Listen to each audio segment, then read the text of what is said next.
In this video, I'd like to talk about making connections online.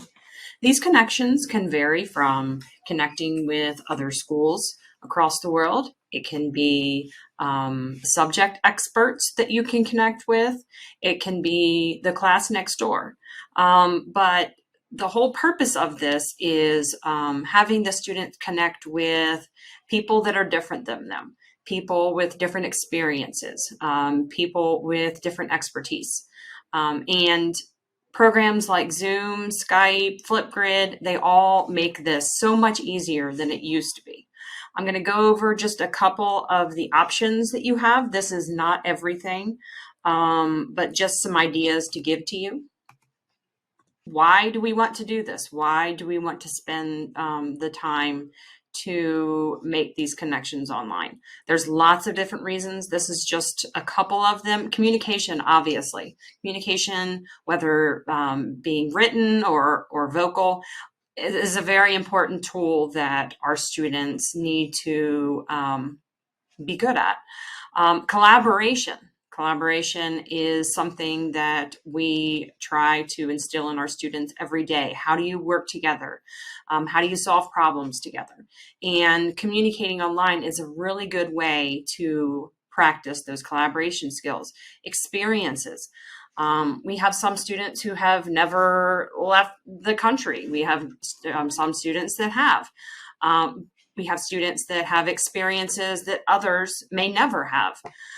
So connecting with people, whether it be in a different state, in a different country, it's a really good experience for these students. Also, learning from experts. These could be experts from scientists, from authors, to someone in a trade that your student is interested in. This is an easy way to bring in those experts so your students can learn from them. What do you need? You don't need a lot to do this in your classroom. Pretty much you need some kind of device. You could use your laptop, you could use your iPad. You need a device that has a camera and a microphone. This could be your camera and microphone from your desktop or your laptop, or it could be the Logitech webcam. You should have some type of smart board, whiteboard, pull down screen, something so that you can project to your board so your students have a better view of whoever you're connecting to. You need to schedule some type of connection, whether it be with another class, with one of those subject experts, and then you need to have a purpose of the session. These sessions, in order to be meaningful, you need to have an idea of what you want your students to get out of it. Do you want them to have experiences? Do you want them to learn something? Do you want them to practice something? So you need to have a purpose. A couple examples of connections that you can make on Skype or Zoom. Skype, not so much. People don't use it a lot anymore because everyone is so familiar with Zoom, but it is still out there and people still use it. But you also have Google Meet. There's lots of different ways that you can make these connections. Like I said, online sessions with subject experts, Q&A sessions where your students come up with questions to ask them. They could experience something. Maybe if it's a wildlife expert, they could show examples of different animals and talk to your students about those animals. Virtual field trips. These are probably the easiest. A lot of zoos, museums, things like that will provide online free field trips for your students. These could be something that's pre-recorded, or it could be something that is live. Collaboration games. Mystery Skype is one thing that I did a lot in my previous school. The kids absolutely loved it. They loved interacting with another school. There's all kinds of different Mystery Skypes, and there's all kinds of different games that you can play with a class in another area. Collaborative projects. What if you had a problem that you're trying to solve, or a project that you want your students to work on? They could actually work on that project with a group in another school. They can also share their projects with another school. So the collaborative projects is probably one of the most meaningful ways of connections. And then it kind of got chopped off. But author visits. Author visits are pretty easy to set up. Most of them do cost a fee. They're typically for a virtual visit. It's not that high, but there are authors out there who are willing to do it for no cost. A lot of times it's because they're trying to build their fan base. They're trying to get their book out there. So they do exist. And some of them, they will just tell about their book. Some of them, they'll go through the writing process. I've even seen some authors that actually do a lesson with students. And typically, the students will listen to someone like that more than they will their teacher. Finding matches, there's lots of different ways to find matches. For something like Mystery Skype, Twitter is the best place to find connections. You just use these hashtags. When I would try to set up a Mystery Skype, I would use this hashtag and then just post with that hashtag. 5th grade class looking to Mystery Skype on such and such day, anyone interested. Also, I found Grid Pals, and we'll talk about that in a second. For Flipgrid, there's also a hashtag for Grid Pals, but pretty much anything, author visits, I put in a hashtag, and I found a lot of posts from authors that were posting about an author visit they had just done. You can reach out to them, go to their website. Also, I found this website. It's called Empatico, and pretty much it's a website that will set you up with other classes. Let me log in and show you what it looks like. So I put in my profile, where I was, what times I'm actually available. So let me show you. So I put the times that I'm actually available, the student ages, our language, and then are we waiting for a match? And then it gives me all of these different options for matches. So here's a class in Ontario, Canada that was active today. So that tells us that there's somebody that actually are actively looking. And then the ages. So this would be a good match to try to make. So this is a really good way to try to find matches easily. Skype a Scientist, I know some teachers have used this. This is a website that connects you to different subject area experts, and I'll show you what it looks like. So you go onto the website and you can either request a certain experience, or you can actually go and look at events that are already created. So let's say Skype a Live Scientist. And these are the sessions that they already have scheduled. So if we go to November 1st right here, and I believe one of our middle school teachers is actually participating in this one. And all you have to do is you click on this link and you sign up. So then your students will tune in when this paleontologist is doing her presentation. It's a really good resource for science teachers. I found this one. It's CILC, Center for Interactive Learning and Collaboration. Pretty much it's a website that lists different interactive programs on all kinds of subjects that you can participate in. So if you just scroll down, you can see all these different activities that you can just register for. You don't have to do anything special. It gives you a description of what the activity is, what ages it's for, when it is, the time, how many minutes, and then you can register. There's all kinds of carnivorous plants, Day of the Dead, digital citizenship, all kinds of different things.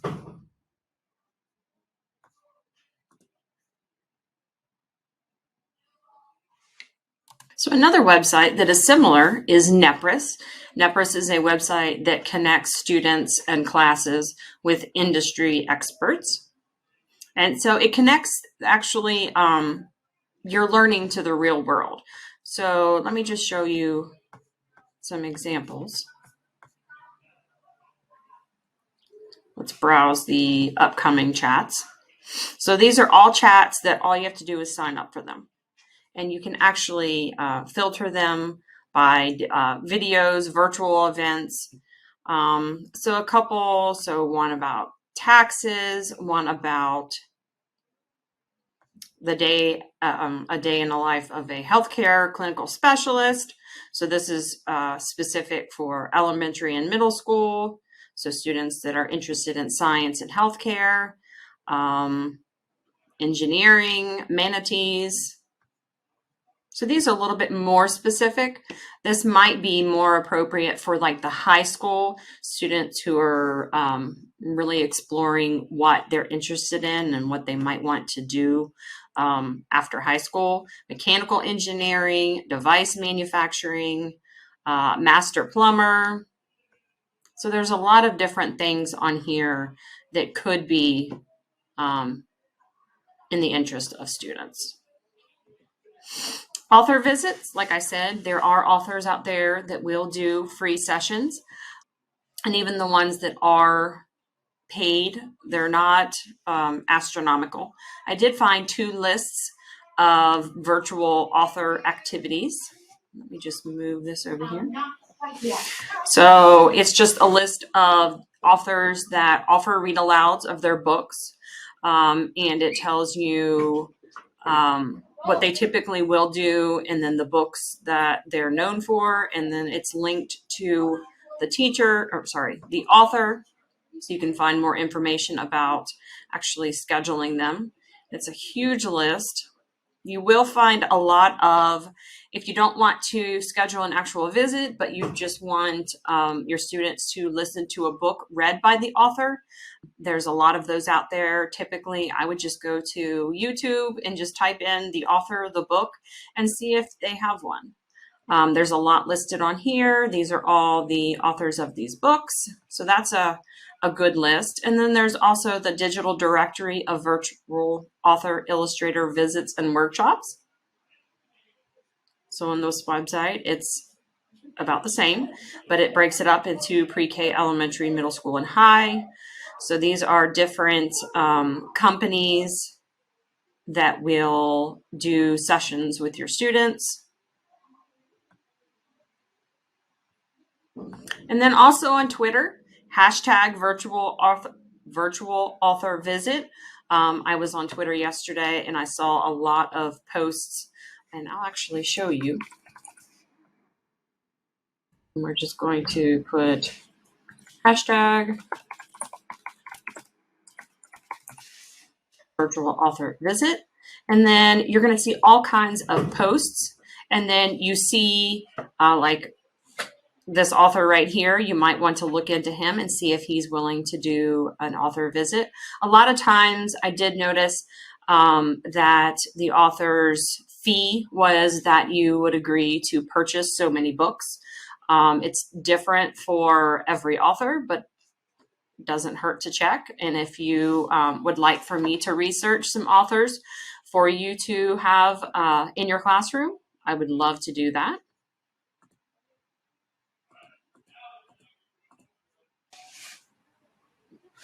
Another activity that I wanted to share, I know a lot of you use Flipgrid, and Flipgrid Grid Pals is something that is already in Flipgrid that you can turn on at any time, and I will show you by signing in. Once you sign in, you're going to go to your little profile icon, and you're going to go to Grid Pals. And pretty much what Grid Pals is, it's you can easily connect to other schools that participate in Grid Pals. So I can look in, let's say I want to find high school, I want to find, I don't know, let's say computer science. Or I can search by keyword. And so all of these different users are active in Grid Pals and willing to connect with you. Some ways that you can use Flipgrid: world language practice, practicing your speaking skills with students that speak that language natively, fluency practice, having students read passages, read books, and maybe sharing with another class, and then in turn, those students sharing with you. Reading buddies. You can have students read portions of chapter books or picture books, and then talking about the book together, like a book talk. Book club would be about the same thing. E-pen pals, a monster writing activity. This is an activity that I did with my students a while back. Everyone always does the being descriptive lesson with making a peanut butter and jelly sandwich. Well, this is kind of similar to that. Each of the students drew their monster, and it doesn't have to be a monster. It could be anything pretty much. And they made their monster however they wanted it to look. And then they wrote what that monster looked like. They had to describe it as best as they possibly could. They would give the writing to a partner. They would not share the picture with them. The other student, in turn, would have to draw the monster based on their writing. Now, when I first did this, I did it on paper, and we just switched with another class in the school. But at my last school, one of the teachers, we actually did this with a neighboring school. And the students really loved on the day where they got to share their monsters. They loved comparing what their original monster looked like and then what the new monster looked like. And it really showed them how powerful it is to be a descriptive writer. And then also shared writing. Practicing your writing skills, writing back and forth to another student in another class. And it does not have to be a student in a class across the world. It could be in the same state. It could be in the same school. You could have the fifth graders writing letters to your kindergartners. It really doesn't matter as long as it's someone outside of your room. Virtual field trips. There are so many virtual field trips out there that are available for teachers. Most of them are free. The best part about these is you don't have to take a physical field trip to feel like you've gone somewhere. And I just picked out a couple that I found that I really thought would be interesting. Joshua Tree National Park. They actually have a virtual field trip where they will take the students through it. And then they have different experiences based on different grade levels. This one I've actually done many, many times with teachers in my last school. The students loved it. It is the Buffalo Bill, I can't remember exactly what the name is, but it's the museum in Yellowstone Park. They're right outside Yellowstone Park. And they take the students through animal adaptations. They talk about adaptations. And they can change this according to the age of the students, but they take them through the museum and they talk about the different animals that are found in the different levels of Yellowstone Park. The students absolutely love it. They can do questions at the end. Sometimes we would have our students draw a picture and share of their favorite animal that they met throughout this process. They absolutely loved it. But I noticed that they do have some other ones. Cultures of the Plains Indian cultures, yesterday and today. So there's a lot of different activities that they will do with your students. This one is one of my absolute favorites. This is Safari Live. Safari Live is a safari that is in, can't remember where exactly it's at, but it is a safari that they have running every single day. So you can see this online through a recording, or you can actually participate in the live safari. You will see things from bugs. Sometimes it's a slow day and all they really see is different types of bugs. Or you will see elephants, you will see lions. I will say they only have the safaris at certain times because obviously time. So the only time that we would be able to do it, I believe, is at like 9 in the morning. So you're kind of stuck with 9:30 a.m.